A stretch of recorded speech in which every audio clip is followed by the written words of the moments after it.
Oi, meu povo. Vamos para a questão 5. Qual é o nome do processo de conversão de calor em eletricidade utilizando diferenças de temperatura? Guga, não é combustão, porque combustão é uma queima. Não é fotossíntese, porque fotossíntese a gente sabe que a luz solar vai na planta, vai absorver CO2 e vai liberar O2, e a gente já sabe também, né? Não é decomposição, é termoelétrica. Mas veja, melhor do que responder a questão é a gente lembrar alguns processos.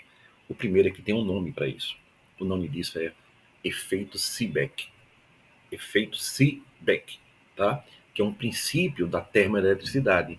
Esse efeito, pessoal, é um fenômeno, vê que legal, um fenômeno físico. Por que físico? Porque ele é baseado na diferença de temperatura.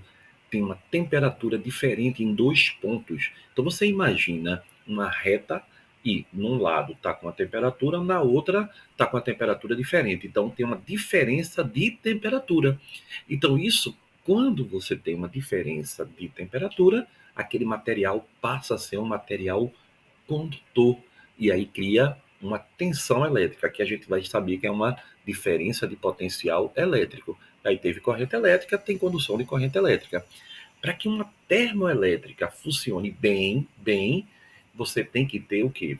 Materiais chamados de semicondutores, porque eles têm uma capacidade elevada, né, de gerar eletricidade quando expostos, pessoal, a esses pontos diferentes de temperatura. Quando há uma diferença de temperatura entre uma fonte quente e uma fonte fria, os portadores de carga, o que é quem carrega as cargas? Quem é que bota as cargas na cabeça e leva?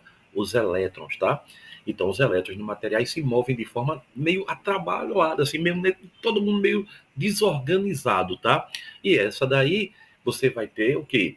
Quando você tiver os materiais se movendo de forma desigual devido a essa temperatura, agitou. Temperatura é o grau de agitação. Você tem como resultado a corrente elétrica. E aí você tem um dispositivo elétrico. Tudo tem vantagem e desvantagem. A vantagem é que não requer produção de grandes usinas, tal, né? A operação não tem barulho, é silenciosa e a manutenção é barata. E você pode ter fontes de calor residuais. A limitação é que a eficiência é lá embaixo, quando comparada com outras formas de energia, mesmo que sejam poluentes, né? Já que essa não é. Então, qual é o nome, pessoal?